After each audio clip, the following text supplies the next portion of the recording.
चलिए, बहुत सारे लोगों ने मुझे रिक्वेस्ट किया है कि CUET का जो फॉर्म फिलअप प्रोसेस है उसके ऊपर एक सेपरेट वीडियो बनाने के लिए। ठीक है, तो CUET का यहाँ पे वेब एड्रेस आप देख सकते हो, cuet.samarth.ac.in, ये जो उसका वेब एड्रेस है। तो इसको मैं इस वीडियो का डिस्क्रिप्शन बॉक्स पे दे दूंगा, तो उसके लिंक के थ्रू अगर आप जाओगे तो ये जो आप मेरा स्क्रीन पे देख पा रहे हैं यहाँ पे आप पहुँच जाओगे। ठीक है, तो सबसे पहले तो आपको यहाँ पे रजिस्टर करना होता है, यहाँ पे क्लिक करके। ठीक है, click here for new registration, वहाँ क्लिक करके सबसे पहले आपको रजिस्टर करना होता है। लेकिन हमने ऑलरेडी एक रजिस्टर का ये रजिस्ट्रेशन कैसे करना है उसके ऊपर वीडियो बना के रखा हुआ है। तो हम यहाँ पे डायरेक्ट क्या करेंगे, डिटेल्स यहाँ पे फिल करके हम डायरेक्टली लॉगिन करेंगे। ठीक है, तो रजिस्टर करने के बाद एप्लीकेशन नंबर को डालना है, पासवर्ड जो बनाया था उसको डालना है। यहाँ पे जो कैप्चा दिखाई दे रहा है उसको यहाँ फिल करके फिर लॉगिन पे क्लिक करके लॉगिन करना होगा। अगर आपने अभी तक रजिस्टर नहीं किया है तो उस वीडियो को आगे देख लो, उसके बाद फिर आप रजिस्टर कर लीजिए। फिर रजिस्टर करने के बाद यहाँ से नेक्स्ट से इस वीडियो को आप देख के फॉर्म फिलअप प्रोसेस को आप देख सकते हो। ठीक है, तो मैं यहाँ पे लॉगिन कर देता हूँ। तो जैसे ही आप लॉगिन करोगे, फिर लॉगिन करने के बाद आपका नेक्स्ट इंटरफेस कुछ इस तरह से होता है। जब हम क्या करते हैं, जब हम ये रजिस्ट्रेशन कंप्लीट करता है तभी ये पेज पे पहुंच जाता है। ठीक है, तो यहाँ पे हमें यहाँ पे क्या करना है, कंटिन्यू करना है। यहाँ स्क्रॉल अप करोगे तो नीचे पे आपको यहाँ पे कंटिन्यू एप्लीकेशन फॉर्म करके है, यहाँ क्लिक करके आपको कंटिन्यू करना होता है। तो वहाँ पे हम क्लिक करेंगे। ठीक है, तो यहाँ पे सबसे पहले हम लोग को एजुकेशन डिटेल्स देना होता है, और एजुकेशन डिटेल्स पे आपको ज़्यादा कुछ नहीं मांगा जाएगा। सबसे पहले तो आपको क्लास 10 का डिटेल्स आपको मांगा जाएगा, फिर नेक्स्ट पे आप इसको स्क्रॉल अप करोगे तो आपको क्लास 12 का मांगा जाएगा। ठीक है, तो यहाँ पे क्लास 10 का यहाँ क्या क्या फिल करना है वो तो आप देख ही सकते हो। यहाँ पे आप क्लास 10 का रिजल्ट स्टेटस तो पास ही होगा, उसके बाद फिर कौन से ईयर को आपने पास आउट हुआ था। मैंने यहाँ पे रैंडमली 2016 सिलेक्ट किया है, तो अब यहाँ अपना हिसाब से आप सिलेक्ट कर सकते हो। ठीक है, 15 16 जो भी है आप ऐसे कर सकते हो, या फिर 18 भी कर सकते हो। तो यहाँ पे आप अपना हिसाब से कर लेना है। ठीक है, फिर आपका जो ये क्वालिफाइंग एग्जामिनेशन यहाँ पे तो आपका क्लास 10 ही होगा। ठीक है, तो क्लास 10 के बाद फिर आपका यहाँ पे प्लेस ऑफ स्कूलिंग को यहाँ पे आपका अपना हिसाब से अर्बन रूरल को देख के सिलेक्ट कर लेना है।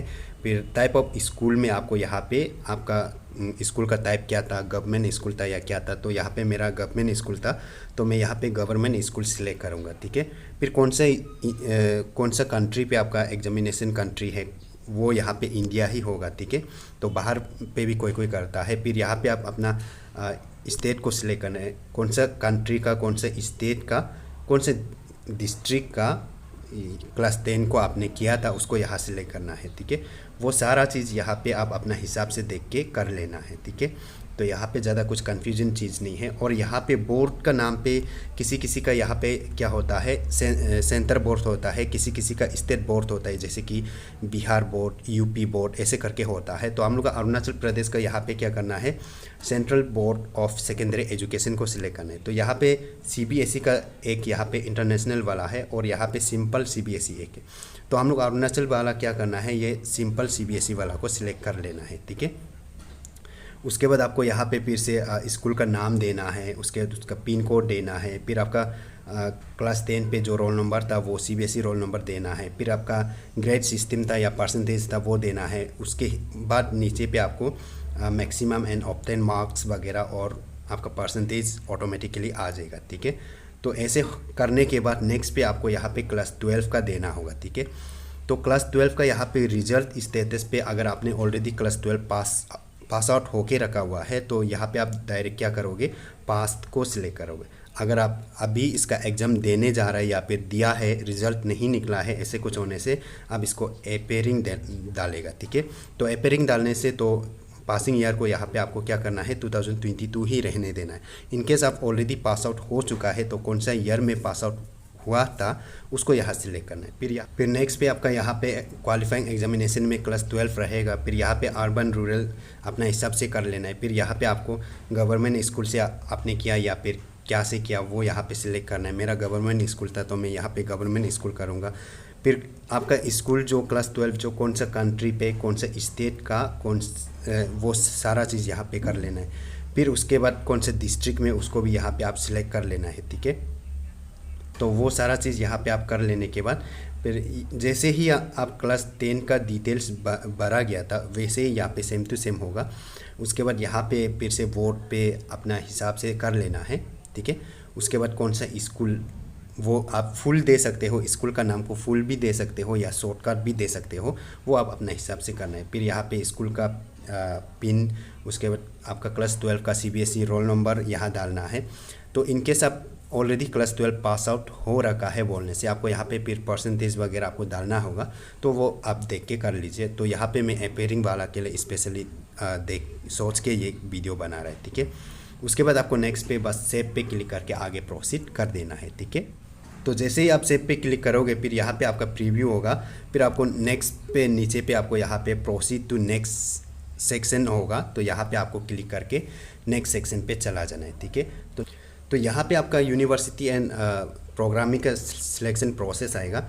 तो यहाँ पे आप कौन कौन सा यूनिवर्सिटी में अप्लाई करना चाहता है उसको आप सबसे पहले अपना यूनिवर्सिटी का नाम यहाँ पे सिलेक्ट करना है। फिर कौन सा प्रोग्रामिंग के लिए अप्लाई कर रहे हैं उसको यहाँ सिलेक्ट करना है। फिर जितना कौन कौन सा आप एक साथ में ढेर सारे यूनिवर्सिटी का आप यहाँ पे सिलेक्ट कर सकते हो, ठीक है। फिर अलग अलग यूनिवर्सिटी को ऐड करने के लिए फिर यहाँ पे ऐड पे क्लिक करके ऐड करते जाना है, ठीक है। जैसे कि यहाँ पे मान लो कि मैं अरुणाचल का फोकस करूँगा, तो सबसे पहले यहाँ पे क्या करना है, क्लिक करना है, ठीक है। तो यहाँ क्लिक करने से यहाँ ढेर सारा यूनिवर्सिटी का नाम आ रहा है, ठीक है। तो यहाँ पे अरुणाचल प्रदेश में सेंट्रल यूनिवर्सिटी सिर्फ एक ही है, वो है राजीव गांधी यूनिवर्सिटी, ठीक है। तो मैं यहाँ पे राजीव गांधी यूनिवर्सिटी यहाँ पे आपको देख पा रहा होगा, ठीक है। तो यहाँ पे राजीव गांधी यूनिवर्सिटी है, उसको हम यहाँ पे सिलेक्ट करेंगे, ठीक है। तो यहाँ पे हमने सिलेक्ट कर लिया, ठीक है। आप यहाँ पे देख पा रहा होगा यहाँ पे सिलेक्ट हो गया है। फिर हम यहाँ पे प्रोग्रामिंग पे क्लिक करेंगे, ठीक है। प्रोग्रामिंग पे क्लिक करेंगे तो मुझे यहाँ पे कौन सा कोर्सेज के लिए अप्लाई करना है वो यहाँ पे देखेंगे। BA इंग्लिश, BA ज्योग्राफी, ऐसे करके ढेर सारा कोर्सेज है, ठीक है। तो यहाँ पे मुझे करना है BA, क्या में करना है, मुझे यहाँ पे हिस्ट्री पे करना है, तो मैं यहाँ पे BA हिस्ट्री सिलेक्ट करूँगा, ठीक है। फिर हमें क्या करना है, यहाँ पे ऐड का ऑप्शन है, यहाँ पे क्लिक करना है, ठीक है। तो यहाँ पे क्लिक करेगा तो ऐड पे जैसे ही क्लिक करोगे तो वो आपका यहाँ नीचे पे शो करने लगेगा, ठीक है। जैसे कि यहाँ पे यूनिवर्सिटी राजीव गांधी यूनिवर्सिटी, फिर यहाँ पे BA हिस्ट्री, ठीक है। तो फिर मैंने यहाँ पे राजीव गांधी यूनिवर्सिटी और BA पॉलिटिकल में भी फिर से अप्लाई किया। तो ऐसे करके आप करते जाना है। उसके बाद मैंने यहाँ पे और एक यहाँ पे नॉर्थ ईस्टर्न हिल यूनिवर्सिटी, जिसको हम पॉपुलरली नेहरू करके जाना जाता है, तो उसमें भी मैं यहाँ पे BA honours in mass communication and video production के लिए अप्लाई किया है, ठीक है। तो ऐसे ही आप यहाँ पे अप्लाई कर सकते हो। और आप यहाँ पे फिर से जितना आप अप्लाई करना चाहता है, जितना ज़्यादा यूनिवर्सिटी में अप्लाई करना चाहता है वो आप यहाँ पे सिलेक्ट कर लेना है। जैसे कि सिक्किम यूनिवर्सिटी क्लिक किया, फिर हम यहाँ पे प्रोग्रामिंग पे क्लिक करेंगे। फिर मुझे सिक्किम यूनिवर्सिटी में BA चाइनीज़ करना है, तो यहाँ पे मैं BA चाइनीज़ सिलेक्ट करूँगा। फिर मुझे यहाँ पे ऐड पे क्लिक करना है, ठीक है।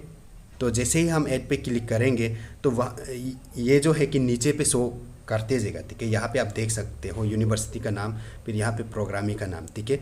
तो यहाँ पे आप ऑल ओवर एक ही जगह पे रह के ऑल ओवर इंडिया पे जितना भी सेंट्रल यूनिवर्सिटी है उसका यहाँ पे एक साथ ऐसे सिलेक्ट करके आप फॉर्म फिल कर सकते हो, ठीक है। मैंने यहाँ पे क्या क्या मैं सिलेक्ट किया है अब यहाँ देख सकते हो। यहाँ पे सिक्किम यूनिवर्सिटी है, यहाँ पे नेहरू है, उसके बाद राजीव गांधी यूनिवर्सिटी में 2 है, तो ऐसे करके मैंने सिलेक्ट किया है, ठीक है।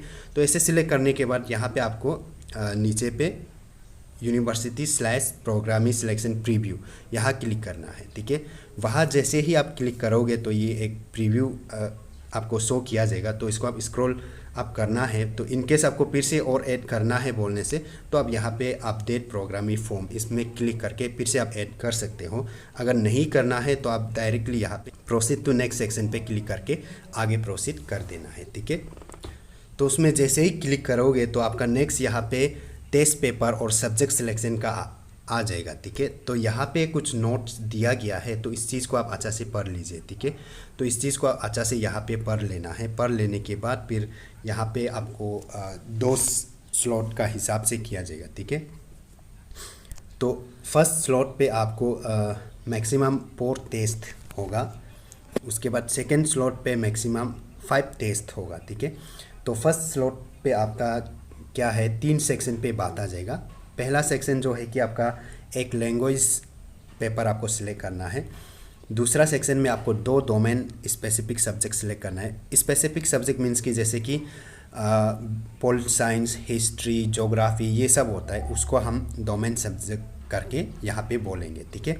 उसके बाद यहाँ पे आप यहाँ पे फर्स्ट स्लॉट पे अगर आप करेगा सोचता है तो अब यहाँ पे सबसे पहले तो आपका लैंग्वेज पेपर होगा। तो लैंग्वेज पेपर में अलग अलग स्टेट का अलग अलग हिसाब से सिलेक्ट कर सकते हो, लेकिन हम लोग का अरुणाचल का बोलने से अरुणाचल पे हम बस इंग्लिश ही होता है, तो हम इंग्लिश यहाँ पे सिलेक्ट करेंगे। फिर डोमेन सब्जेक्ट पे हम यहाँ पे 2 सिलेक्ट कर सकता है, तो मैं यहाँ पे हिस्ट्री और पोल साइंस को सिलेक्ट कर लिया, ठीक है। तो यहाँ पे फिर जनरल टेस्ट को यहाँ पे येस ही कर देना है, ठीक है। उसके बाद फिर यहाँ पे जो सेकेंड स्लॉट है, सेकेंड स्लॉट पे आप यहाँ पे सिलेक्ट कर सकते हो। इनकेस आपको यहाँ पे सिलेक्ट नहीं करना है ऐसे कुछ होने से, तो आप इसको नॉट एप्लीकेबल कर सकते हो, ठीक है। तो सेकेंड स्लॉट में आप अप्लाई करना चाहो तो सिलेक्ट कर सकते हो। अगर आप अप्लाई नहीं करना चाहता तो सेकेंड स्लॉट में आप बस नॉट एप्लीकेबल सिलेक्ट करोगे, ठीक है। तो आप फर्स्ट स्लॉट को भी अगर आप फर्स्ट स्लॉट को अप्लाई नहीं करके सेकेंड स्लॉट में अप्लाई करेगा सोचता है, तो आप फर्स्ट स्लॉट में नॉट एप्लीकेबल करके सेकेंड स्लॉट में आप सिलेक्ट कर सकते हो आपका सब्जेक्ट को, ठीक है। तो ऐसे करके फिर नीचे पे आपको यहाँ पे चेक बॉक्स मिलेगा, वहाँ चेक मार्क देना है, फिर आपको सेव पे क्लिक करके आगे प्रोसीड करना है, ठीक है। तो जैसे ही वहाँ सेव पे क्लिक करोगे तो आपको यहाँ पे प्रीव्यू दिखाया जाएगा, ठीक है। तो इसको आप एक बार देख लेना है। इनकेस आपको कुछ करेक्शन करना है तो यहाँ पे अपडेट टेस्ट पेपर पे क्लिक करके अपडेट कर सकते हो। सब कुछ सही है तो आप यहाँ पे प्रोसीड टू नेक्स्ट सेक्शन पे क्लिक करके आगे प्रोसीड कर सकते हो, ठीक है। तो नेक्स्ट पेज पे आपको यहाँ पे क्या करना होगा, एग्जामिनेशन सेंटर को सिलेक्ट करना है, ठीक है। तो एग्जामिनेशन सेंटर सिलेक्ट करने के लिए सबसे पहले यहाँ आपको एग्ज़ाम का जो मीडियम ऑफ पेपर यहाँ पे सिलेक्ट कर लेना है। तो हम लोग का अरुणाचल का तो यहाँ पे अलग नहीं होगा, हम लोग का इंग्लिश ही होगा, ठीक है। तो दूसरा स्टेट यहाँ पे अपना हिसाब से गुजराती, कन्नड़ी, मराठी ये सब सिलेक्ट कर सकता है, लेकिन हम लोग का अरुणाचल वाला यहाँ पे इंग्लिश ही सिलेक्ट करेगा, ठीक है। फिर यहाँ पे सेंटर को हम लोग को यहाँ पे 4 ऑप्शन दिया है, ठीक है। तो 4 ऑप्शन में से हम लोग अरुणाचल वाला अपना स्टेट को यहाँ पे 3 जगह पे हम लोग सिलेक्ट कर सकते हो, ठीक है। जैसे कि यहाँ पे मैंने अरुणाचल सिलेक्ट किया, यहाँ भी अरुणाचल, यहाँ भी अरुणाचल, ठीक है। फिर यहाँ ईटानगर/नाहरलगुन, फिर बासर, फिर नामसाई, ठीक है। तो ये 3 जगह हम लोग सिलेक्ट कर सकते हो अरुणाचल वाला। फिर हम लोग को लास्ट पे एक दूसरा स्टेट सिलेक्ट करना होगा। तो यहाँ पे हम आसाम को सिलेक्ट किया, फिर आसाम का गुवाहाटी को सिलेक्ट किया, ठीक है। तो आपको यहाँ पे क्या करना है, अरुणाचल वाला लोग यहाँ पे 3 अरुणाचल को सिलेक्ट करके उसके बाद लास्ट में नियर बाई स्टेट को सिलेक्ट कर सकते हो। फिर दूसरा जो बाहर स्टेट का है वो अपना स्टेट को यहाँ 3 फर्स्ट सेकेंड थर्ड जगह पे अब अपना स्टेट को सिलेक्ट कर सकते हो। फिर फर्स्ट सेकेंड थर्ड जगह पे अब अपना स्टेट का नियर बाई जो आपका सिटी है वहाँ पे जो ऑप्शन में है उसको सिलेक्ट कर सकते हो। फिर जो फोर्थ ऑप्शन में आप नियर बाई जो आपका पड़ोसी वाला स्टेट को सिलेक्ट कर सकते हो सेंटर के लिए, ठीक है। उसके बाद आपको यहाँ पे फिर सेव पे क्लिक करके आगे प्रोसीड करना होगा, ठीक है। तो जैसे आप वहाँ पे क्लिक करोगे फिर यहाँ पे आपका प्रीव्यू सेक्शन होगा। फिर आपको कुछ करेक्शन करना है तो यहाँ पे अपडेट एग्जामिनेशन सेंटर फॉर्म पे क्लिक करना है और फिर करेक्शन करना है। उसके बाद नहीं करना है तो प्रोसीड टू नेक्स्ट सेक्शन पे क्लिक करके आगे प्रोसीड करना होगा, ठीक है। उसके बाद फिर नेक्स्ट पे आपको यहाँ पे आपका क्या करना है, सबसे पहले यहाँ पे आपका कैंडिडेट का जो फोटोग्राफ है वो अपलोड करना होगा। फिर आपका सिग्नेचर, उसके बाद आपका जो मैं एसटी हूँ तो यहाँ पे मुझे एसटी सर्टिफिकेट अपलोड करना होगा। अगर आप ओबीसी होने से ओबीसी का करना, ऐसे जो यहाँ पे ऑप्शन पे आता है वो आप कर लेना है, ठीक है। वो अपलोड कर लेने के बाद फिर यहाँ पे प्रोसीड टू प्रीव्यू सेक्शन पे क्लिक करके आगे प्रोसीड करना है, ठीक है। तो मेरा कुछ टेक्निकल इश्यूज़ के कारण मैं आप लोगों को आगे अच्छा से दिखा नहीं पाया, तो यहाँ पे मैं फिर से दिखाऊंगा कि जैसे ही आप फ़ोटो एंड सिग्नेचर सिलेक्ट करोगे तो वो यहाँ पे शो करने लगेगा, ठीक है। उसके बाद आपका जो डॉक्यूमेंट्स, जो भी डॉक्यूमेंट्स रिक्वायर्ड वाला यहाँ पे ऐसे शो किया जाएगा, ठीक है। उसके बाद आपको यहाँ पे प्रोसीड टू प्रीव्यू सेक्शन पे क्लिक करना है, ठीक है। वहाँ पे जैसे ही क्लिक करोगे नेक्स्ट इंटरफेस कुछ इस तरह से आएगा। तो यहाँ पे कुछ चेक मार्क देने के लिए चेक बॉक्स है, तो इनकेस यहाँ पे चेक मार्क ऑटोमेटिकली आके नहीं रखा है तो अब यहाँ पे चेक मार्क दे देना है। फिर यहाँ पे आप प्रोसीड टू पेमेंट पे क्लिक कर देना है, ठीक है। फिर प्रोसीड टू पेमेंट पे क्लिक करने के बाद आप यहाँ पे देख पाओगे कि आपने जो पेपर सिलेक्ट किया उसका हिसाब से आप यहाँ पे आपका पेमेंट जो है कि करना होगा। तो यहाँ से ढेर सारे यहाँ पे बैंक है, SBI है, कैनरा है, ICICI है, पेटीएम है, बहुत सारा ऑप्शन है। तो यहाँ पे कोई भी एक आप सिलेक्ट कर सकते हो। तो मैं यहाँ पे SBI को सिलेक्ट करूँगा, ठीक है। तो SBI को सिलेक्ट करेगा तो यहाँ पे ढेर सारे ऑप्शन है, नेट बैंकिंग है, फिर यहाँ पे डेबिट कार्ड है, क्रेडिट कार्ड है, उसके बाद UPI है, ऐसे करके यहाँ पे है, ठीक है। तो यहाँ पे हम डेबिट कार्ड पे क्लिक करेगा, ठीक है। डेबिट कार्ड पे क्लिक करेगा तो नेक्स्ट इंटरफेस कुछ इस तरह से आएगा। तो यहाँ पे कार्ड डिटेल्स भर के हमें क्या करना है, पेमेंट पे क्लिक करके उसके बाद OTP वगैरह इंटर करके हम लोग को पेमेंट करना है। फिर पेमेंट कंप्लीट होने के बाद आपको एक कंफर्मेशन पेज वगैरह भी मिल जाएगा, ठीक है। तो मेरा टेक्निकल इश्यूज़ होने के कारण मैं आप लोगों को अच्छे से लास्ट तक नहीं बता पाया, फिर भी मैं ये विश्वास करता हूँ कि ये वीडियो आप लोगों के लिए इन्फॉर्मेटिव लगा होगा। तो इस वीडियो को आप ज़्यादा से ज़्यादा शेयर कीजिए मुझे सपोर्ट करने के लिए, और इस तरह के वीडियोस देखने के लिए आप मेरा चैनल को सब्सक्राइब कर सकते हो, और डेली अपडेट्स पाने के लिए आप मेरा टेलीग्राम चैनल पे ज्वाइन करके रख सकते हो।